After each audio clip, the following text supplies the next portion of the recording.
Fan out, fan out, fan out. Get back! Get back! Move back! Move back to your shack! Move back to your shack! Move back! Move back! Let's go!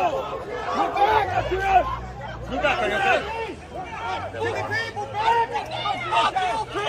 Stop and look at this for a second. We are seeing a complete breakdown between local police, federal agents, and the public. And now, Chicago's mayor just made a move that might turn these streets into a literal, legal war zone. You have to see what he just signed. To send a clear message. If the federal government will not hold these rogue actors accountable, then Chicago will do everything in our power to bring these agents to justice. As part of this order, our police department will document ICE and Border Patrol activity and attempt to identify officers on the scene. This evidence will then be preserved and, at the direction of my office, will be referred to the state's attorney's office for potential prosecution. The Trump administration has made it clear. This is actually wild. Mayor Brandon Johnson just directed the Chicago Police Department to start investigating federal ICE agents. Think about the logistics of that for a minute. You have local cops who are already understaffed and dealing with a massive crime wave in the city, now being told to act as a watchdog for the federal government. He's calling them rogue actors, but by doing this, he's essentially putting his own officers in a position where they have to choose between a mayoral order and federal law. If a CPD officer interferes with a federal operation, they could be facing federal charges themselves. It's a massive collision course.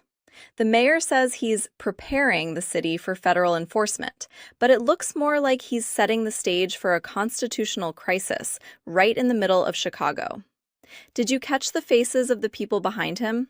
There's a lot of political weight in that room, but the legal reality is a total minefield. These are abominable situations that we currently don't have a recourse for. This allows the opportunity to submit evidence, to collect and record. The executive order does not direct CPD to arrest federal officers. This is the result of that kind of rhetoric. When leadership labels federal agencies as the enemy, it emboldens the most radical elements on the ground. Look at the graffiti and the intensity of those clashes. We're moving past peaceful protest and into a territory where people feel justified in physically obstructing law enforcement because they feel the city government has their back. This puts every single person on that street in danger. The protesters, the officers, and the bystanders. When you Trump-proof a city, as some of the council members called it, you're essentially creating a vacuum where federal law is treated as optional. It's one thing to have a policy disagreement, but it's another thing entirely to use the local police force as a political shield against federal agents. This is exactly how small incidents spiral into national headlines. Now, this is the heart of the emotional battle. This 5-year-old boy, Liam, and the Jesus Wept ruling from Judge Fred Beery. This is what the mayor is tapping into. The judge called the government's pursuit of deportation quotas ill-conceived and incompetent. When you see images of a kid in a Spider-Man backpack surrounded by tactical gear, it changes the conversation instantly. It moves from a debate about borders and law to a debate about basic human empathy. However, the legal side of this is still brutal. The father entered illegally, and despite the pending asylum case, the federal government is moving in force. This specific case is being used as the moral justification for Chicago's new executive order. It's a perfect example of how one tragic, high-profile image can pivot the entire policy of a major U.S. city. But will an emotional ruling hold up in the Supreme Court? Most legal experts say probably not. The Fraternal Order of Police is against this. In an emailed statement, a spokesperson writes in part, "This is just more political bluster from City Hall. We will be exploring the legal jeopardy Brandon Johnson might be placing our members into."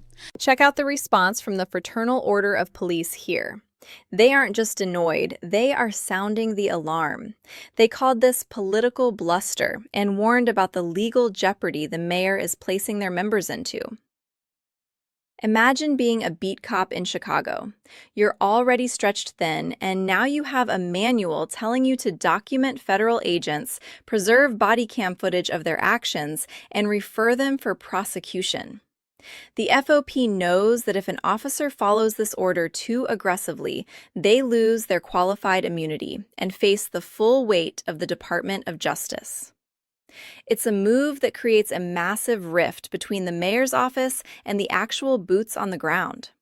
You can't run a police department when the officers feel like they're being used as pawns in a federal versus city power struggle. Agents should conduct themselves like every other law enforcement agency in the country, as opposed to running around mass thugs, in many instances unleashing brutality on law-abiding American citizens and violently targeting immigrant families and communities, or even, holding in detention a 5-year-old boy with a superhero backpack.